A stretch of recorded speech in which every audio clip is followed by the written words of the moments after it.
guys, welcome back to Your Mindset, Your Power. I'm so excited you're here with me today, my friend. You have probably heard this many times. Vulnerability is a superpower.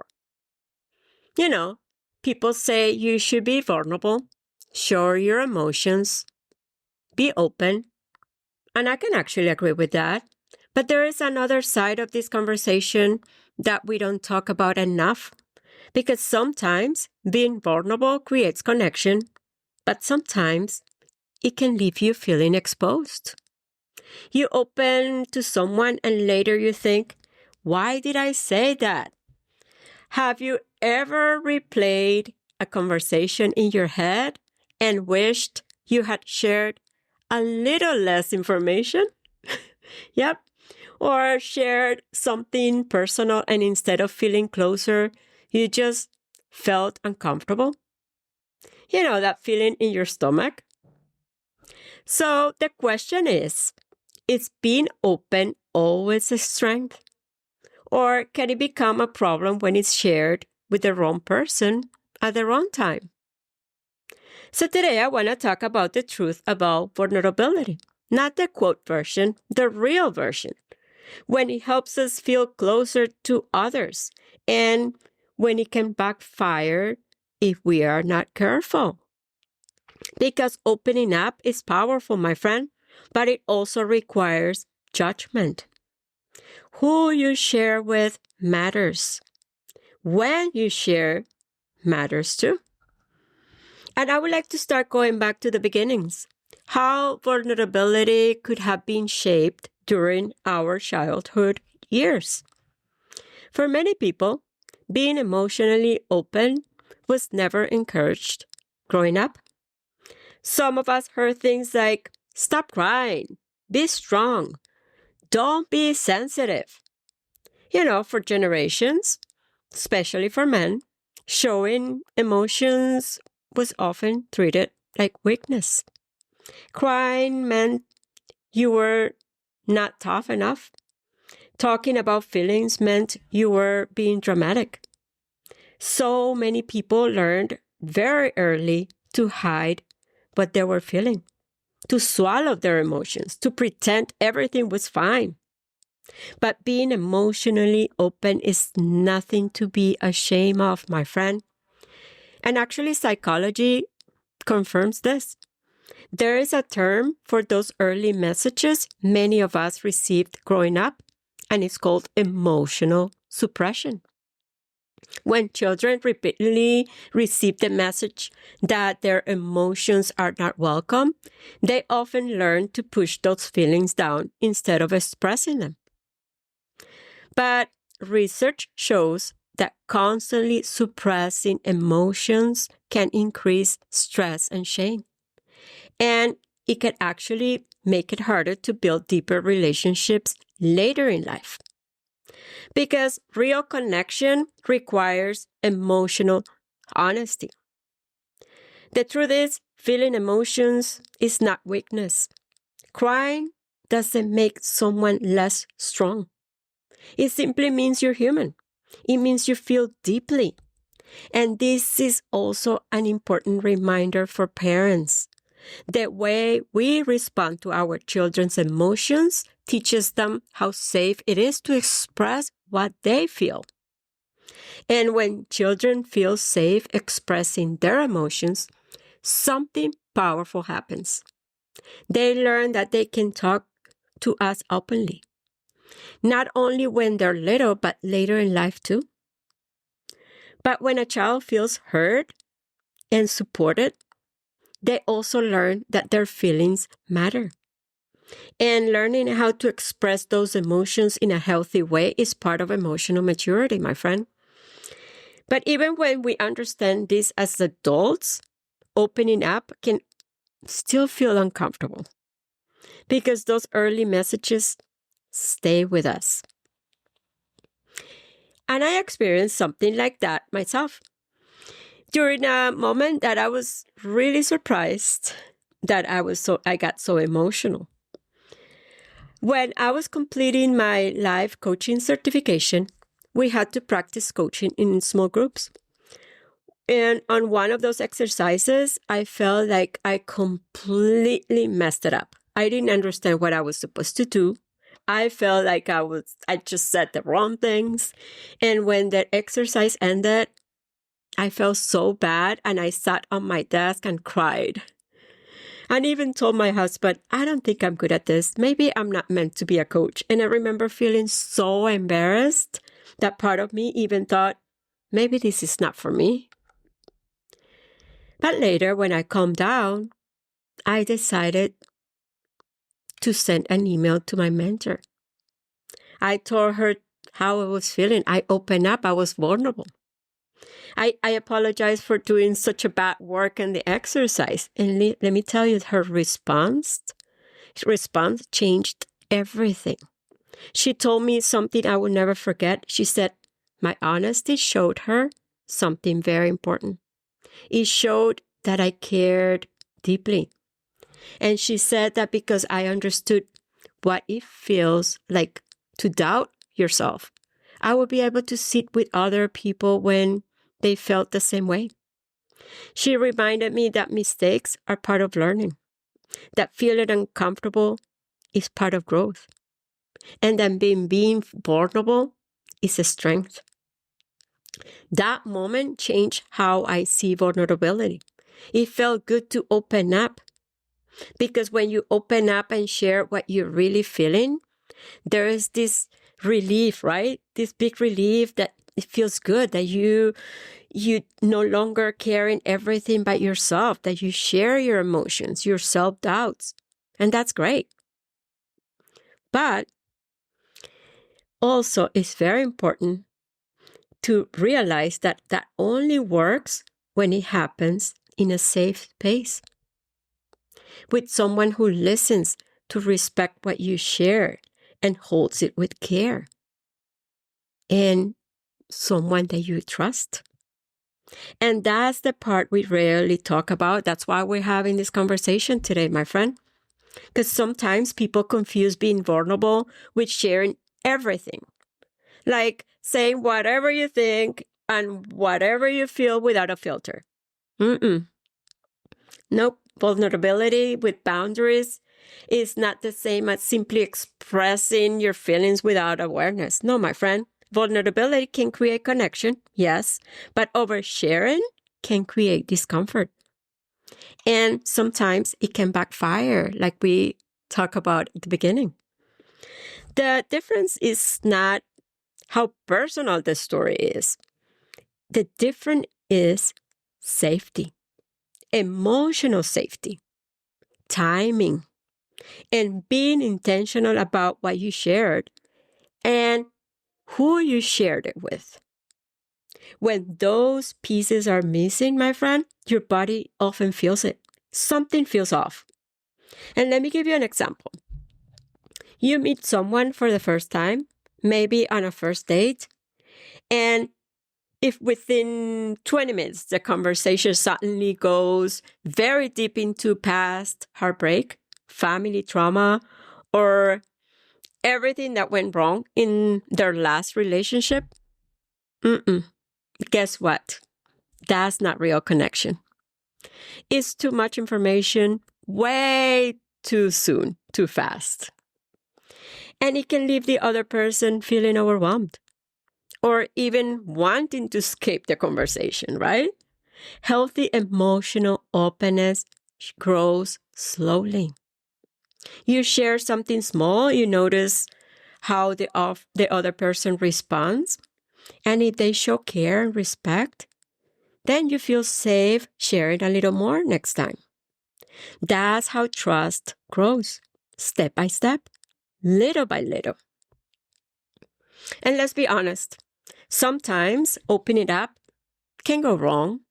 Yeah, sometimes you allow yourself to be emotionally open with someone and you get hurt.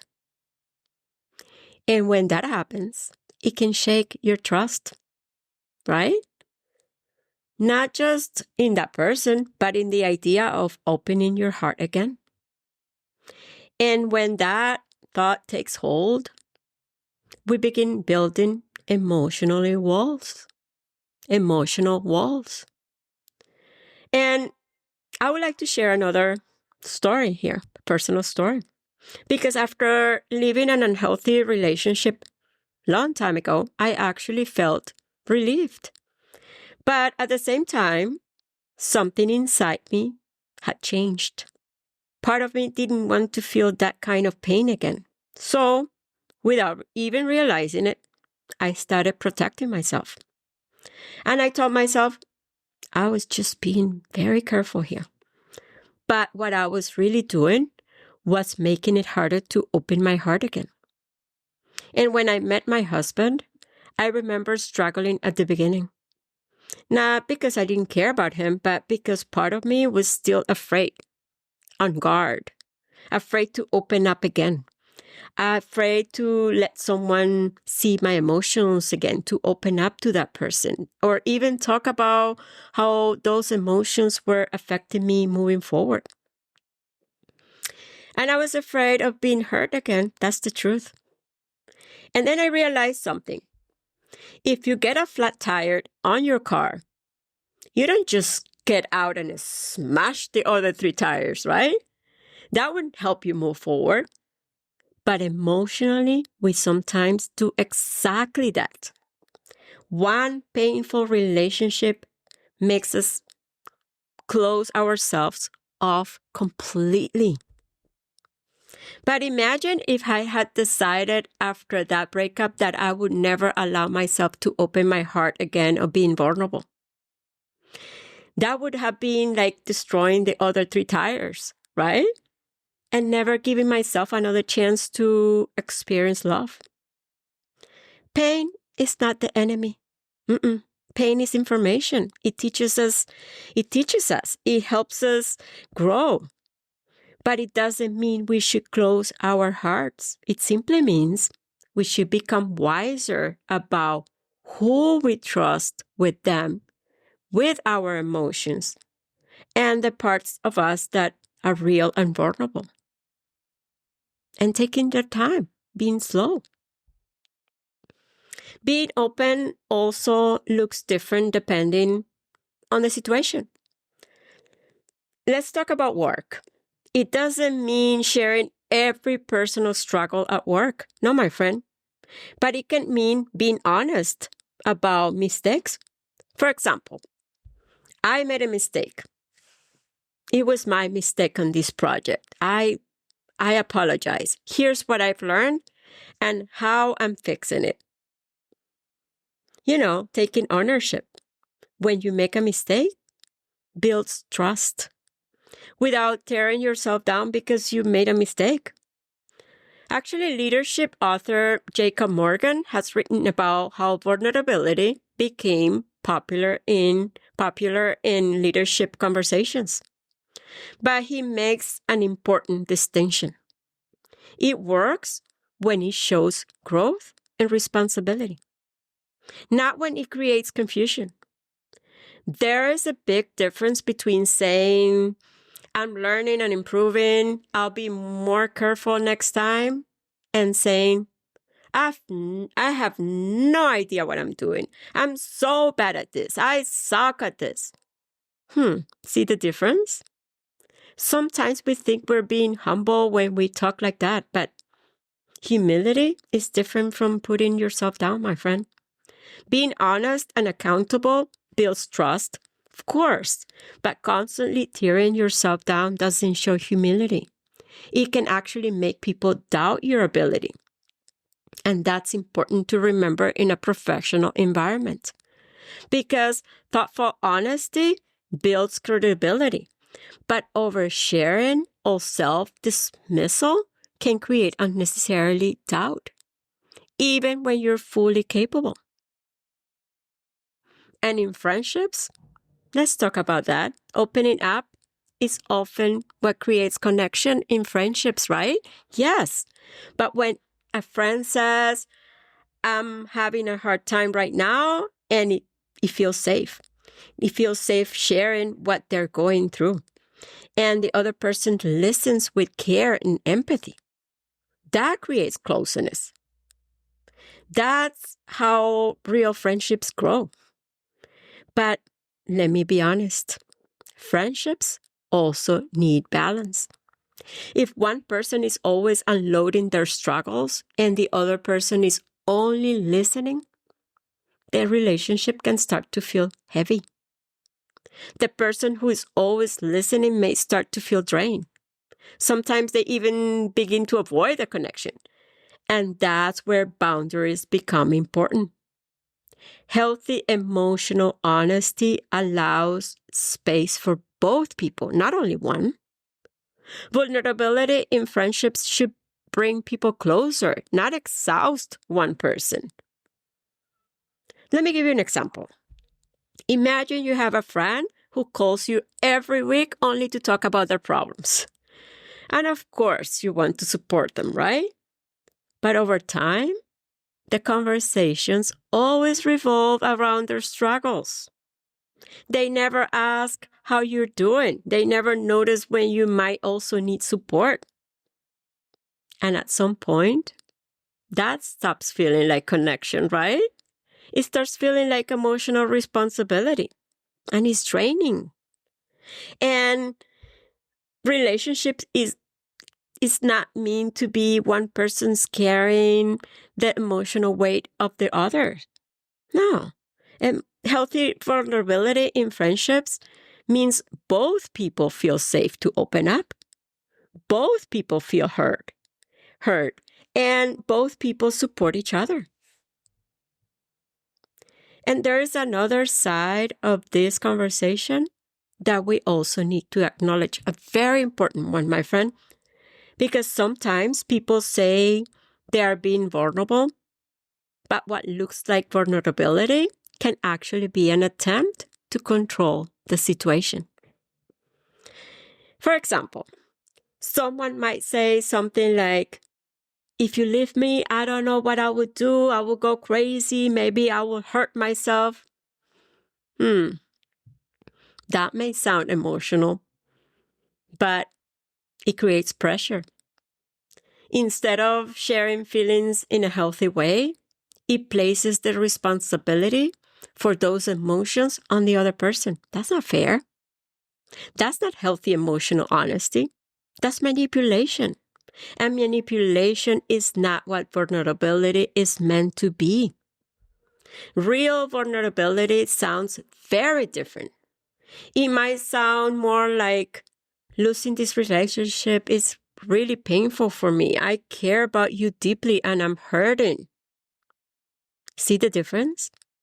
One approach tries to control the other person through fear or guilt. And the other approach shares real emotions without controlling. And those two things are very different. So now let's hear what experts say about being vulnerable. Researcher, Professor Brené Brown has spent years studying vulnerability and courage. One of her most powerful ideas is that being vulnerable is essential for real connection. But she also makes something very clear. Vulnerability without boundaries is not healthy. In fact, she often reminds people that not everyone has earned the right to hear your story. In other words, being emotionally open doesn't mean sharing everything with everyone. It means learning who is safe to trust. And psychologist Dr. Henry Cloud, who has written extensively about boundaries in relationships, explains something similar. Healthy relationships require emotional boundaries. Trust is built over time. And emotional openness becomes meaningful when it happens in relationships where there is respect, responsibility, and care. That's when vulnerability creates connection instead of regret. And science also supports this. When people experience trust and emotional safety, the brain releases chemicals like oxytocin, which helps create feelings of bonding and connection. That's one reason opening up can deepen relationships. But the key word is trust. Without trust, vulnerability can feel more like exposure than connection. Okay, my friend, before we finish today's episode, let's take a moment to bring this all together. We talked about how opening up can create real connections, but we also talked about something that isn't discussed enough. That vulnerability without awareness can sometimes leave us feeling exposed. The truth is, there's nothing weak about showing your emotions. There is nothing to be ashamed of in saying, this hurts, this is hard, I'm struggling right now. Those moments of honesty are part of being human. They're part of how we heal. And they're part of how we connect with each other in a real way. But vulnerability also needs wisdom. It's not about telling everyone everything. It's about learning who is safe to share with. Because when openness happens in the right space with the right people, it creates trust. It creates understanding. And it creates the kind of connection we all are looking for. So the goal isn't to close your heart after you have been hurt. The goal is to open it more wisely. And when you learn that balance, vulnerability stops feeling like a risk and becomes one of the most powerful ways we connect as human beings. And my friend, if this episode resonated with you, share it with someone who might need to hear this, a friend, a partner, a colleague, someone who may be struggling to open up. And remember, your mindset is not just what you think, it's where your power begins. Until next time, my dear friend, have an amazing week. Love you guys.